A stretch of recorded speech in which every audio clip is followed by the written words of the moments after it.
up is Armed Forces weekend, isn't it? Yeah, I actually think Armed Forces Day is on Friday. right. I think so. Some teams had their Armed Forces Day last weekend. I know Wigan are doing some Armed Forces stuff at the fan village that they're putting on before the game and allowing any serving members of the military in the game for free if they contact the club and get the tickets. So that's what makes me think it must be on Friday. And he's a story that this week we should be telling, just like the Yeah, Jack Smith story that was put out, that people were made sure to be told, just like the story that's being told for one of Wigan's PDRL players this week that Wigan are pushing through. Aaron Moon, I think is his name. I apologise if I got that wrong, but who got injured in his first game and then spent the whole rest of the game hobbling up and down the sidelines trying to oh, like coach the other players, and he was like had to be forcibly told, "You've got to sit down. This is ridiculous. You're making it worse." yeah. um, okay, great stuff and a great win to round things off there for Hull FC. Do you want to run us through the standings? Yep, so Saints stay clear up on top on 34 points, which is 6 points ahead of second place Warrington on 28. Hull FC's third win in a row takes them on to 24 points. Now clear in third. Catalans are in fourth on 20 points. Salford are back into the top five on 18 points ahead of Wigan and Castleford on points difference. For Wigan, it's the first time all season they've been in the top half this year. Wakefield fall to 8th on 16 points. Huddersfield stay 9th and are joined on 14 points by London. Leeds fall to 11th and Hull KR fall to bottom for the first time this year. The bottom two both have 12 points. Okay, stat line of the week. I pulled out Tommy Makinson's because he had three big numbers actually. One try, but 12 tackle busts, that's a big number. 206 metres, that's a very big number. And 4 clean breaks, that's a big number. But then tops it off with 3 successful offloads and that majestic finish, which I'm going to throw in as my highlight of the week because I think you'll talk about the other things that would have made highlights of the weeks. But do you want to give your highlight of the week then before player of the week this week? Mix it up. I think if I can just say, our win, our performance. Yeah, just a highlight reel from it. The thing is, you look at the tries. Like, people just running up the pitch and scoring tries. Yeah, you look at the tries, and actually, it could be try of the month competition, but it was all in one match. Yeah. Player of the week. From a personal note, I'm going to throw Sean O'Loughlin's name into the mix just because he hasn't had that much impact this season because, let's face it, he's old. But this game he played from the start through to about the 65th or 66th minute, and then he went off when the game was won. And he's my favourite all-time player, having watched his whole career and him being the captain for such a glorious last decade for Wigan where we've won loads of trophies as well. He's my all-time favourite player, so to see him roll back the years and actually have a proper influence and brilliant performance and get over the line for a try, it'll be Sean O'Loughlin for me, but that's just with my Wigan head on this week. Yeah. With my Hull head, it's Josh Griffin. I think a lot of people would say Josh Griffin, though, after that performance too, to be Yeah. fair. I mean, I think Jordan Abdul as well had a controlling performance as well. And in such a big game, that elevates, I suppose, him. Yeah, and he is still fairly young, and he hasn't actually got that much experience in these big matches because he hasn't played many of them. So the full season he had was in the Championship, weren't it? Yeah, for Rovers. Yeah. Last year when he was on season-long loan. Okay, let's against his future employers as well. Yeah. Let's get to another part of the rundown that might be a highlight for you, Sarah. It's Predictions Super Run Fantasy League. So, in the predictions, I went 4 out of 6 last week. That leaves me on 66% for the year so far. Alan went a perfect 6 out of 6. He's on 68%.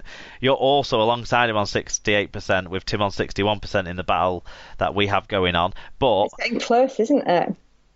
Yeah, but really, I think you and Alan are actually got a happy margin, and this is shown completely by the Super Brew results. So, in the Super Brew, you stay clear at the top of our league. We'll talk about all the other leagues you're top of in a minute. And it's a family double because the yellow cap was worn by Helen, your sister, this week. Yeah. So great times in the Scotter clan for predictions. I hope your dad had a good week as well. Do you know something? The only one in our family league that didn't get 6 out of 6 was Mark. Ah, well, there you go. He needs to get some more games. He needs to not tip Rovers. Yeah, but you're top of all Hull FC fans. I know. In the Super Brew, which is fantastic. I'm quite excited about that, yeah. I mean, that's impressive. So well done. Thanks. Yeah. I shall hang on to my few moments of glory. No, I think it's fun. You've been predicting pretty well most of the year, to be honest. You're above 2/3, which I think is. Well, I have a theory. This year. It's unpredictable. It's unpredictable who's going to win. So I just go for the team that I'd rather win. It's good. It's interesting you say that. I'm going to do that later this week. That's what I decided. Yeah. In the Fantasy League, Alan Bagley stays top of the table. There was joint top scorers this week with 768, which is a very good weekly score. That's massive. Vanessa Gray, who's riding high in the top 5 of the table, was one of the two, and the other one was me. Well done, Mark. That's great. A little bit for me, but not quite as impressive as your top of the country situation. I'm only third in the country. Sorry, third in the country. It's still amazing.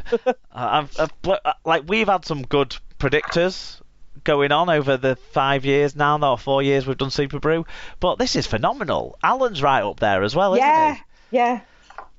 Yeah, it's fantastic. Anyway, we've talked long and hard about game days and the games themselves, so now we're going to just rattle through some other results, because one part of Club Day weekend was that I didn't really see any of the other action, I'm afraid, other than State of Origin, and we'll get to that soon.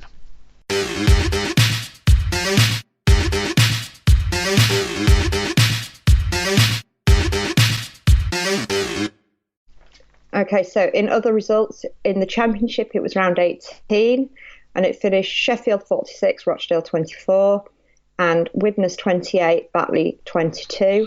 We had a fan view in on that game from our good friend Paul O'Brien, POB1976, if you want to follow him on Twitter. He said, not a convincing win, but a win is a win. It was Toronto 28, Toulouse 16, which I think was that on the Hour League app or on Sky? It was on Sky, I think 6 o'clock, so at half time of your game, if people wanted, they could have turned over to this game, or at full time of your game, they could have watched the second half of this game. I didn't watch any. I was out drinking, boozing and chatting and all of that, but Karsten watched it and he said, average game by both sides, lots of handling errors and stupid penalties with the better end for Toronto. The best thing to this game was the camera shots of the bikini girls in the crowd and all the comments from the punters about how the fans enjoy the game and the sun. Paul Chamberlain, he said, main takeaway from that game and the reverse fixture seemed to be that despite the wage bill, Toulouse are a match for Toronto. If I were a Toronto fan, I'd be very concerned about a one-off game. Whilst Toronto seem a bit better than last year in terms of personnel, they don't strike me as being anything other than functionally good with the same core players. Yeah, and Toulouse were missing, like Jonathan Ford, they were missing some key players, I think, in this game, so that's a fair point. And Attila Murphy touches on that, actually. They say, not flawless by Toronto against a Fordless Toulouse. First quarter territorial domination marred by several errors, and they will have been disappointed to be 6-6 at 20 minutes. Toulouse defended well with great line speed, but made a couple of horrific kicks, never comfortable until Ackers finally put the game to bed in the 75th minute. 10 points clear, hopefully serious squad rotation until the knockouts. And then it was Featherstone 16, Barrow 38. Shock win, that one. Yeah, big win there for Barrow. Swinton 12, York 26. Bradford 24, Halifax 20. That was on the R-League app on Sunday afternoon. Yeah. And Dewsbury 0, Lee 40. In terms of the standings, the Wolfpack stay top and, of course, as Attila told us, have a commanding 10-point lead. Toulouse, Lee and York all have 24 points. Featherstone and Sheffield have 22. Bradford in 7th have 20 points. That's kind of where the playoff battle is between those 6 sides now. Halifax's poor form after the Cup quarter-final win continues and they stay on 16 points.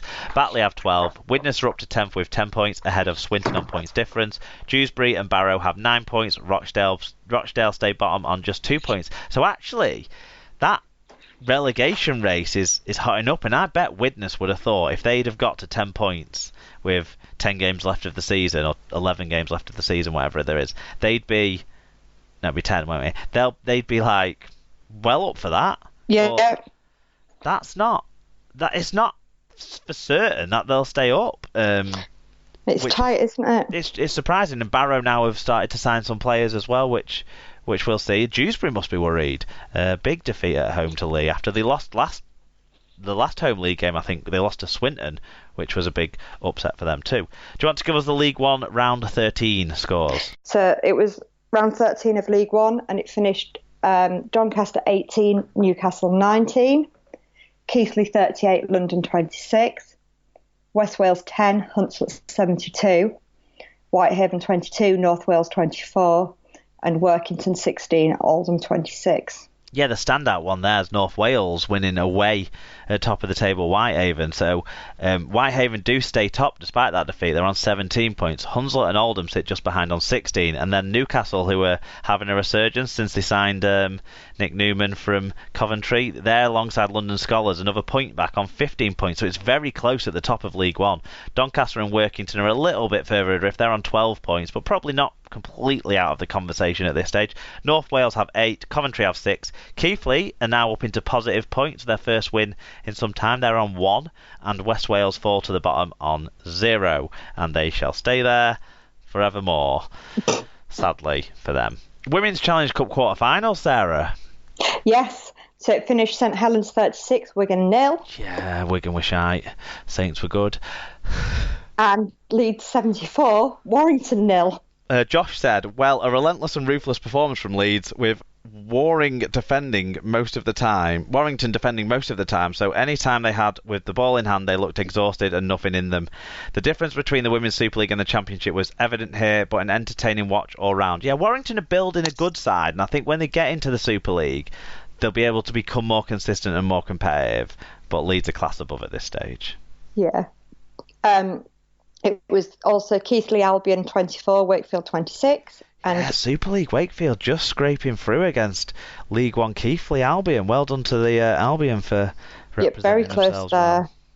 well. And Castleford 48, Bradford 8. Yeah, and Fatboy Rob said, dominant display from the Cast Tigresses in front of a record crowd of 1,492. There were some fantastic tries, including a hat-trick from Kelsey Gentles. Yeah, she's a live wire. A couple from Tara Stanley and a brilliant chip and collect from Georgia Roach. Bradford also scored a very good try after a handoff left Stanley on her arse. There was also a 26-woman brawl and a couple of yellow cards that added to the entertainment. A+ match. Yes, do check out that Georgia Roach chip and chase. She's a talented kid.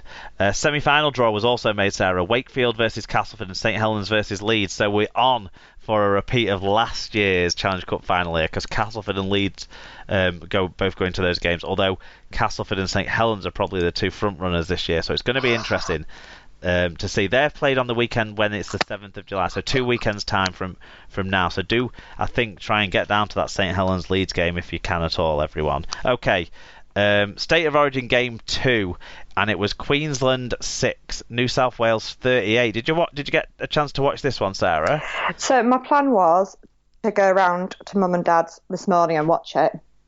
Sadly, getting my hair done took longer than I anticipated, so by the time I got there it was too late. Well, St David watched it and he said, Blues better in all departments for the full 80. Cook is a brilliant 9 and my man of the match. Long way back for the Maroons. And Tim G Radio said, this was the first act of Heather and I's 8-hour sport watching marathon on Sunday. New South Wales were fantastic. Turbo Brothers really came of age and Maloney pulled the strings despite looking like he was about to cry at any moment. Where was Gagai? Yeah, me and Alan, we might be doing okay in our Super League tipping, but we were way off kilter on this one. We both thought Queensland would win quite comfortably, but actually New South Wales scored a few Hull FC style tries, to be honest, Sarah, coming out of their own end. Well, they must have been watching. They must have been watching. There was a couple of absolutely fantastic interjections in the game from Tedesco. Cook at 9 was brilliant. It was hard to pick a man of the match out of that side. I was very shocked by how good James Maloney was. he controlled things very well, and in the second half he was the only halfback on the field actually for the Blues, and they still managed to extend the lead and go out there. Basically, when Queensland played with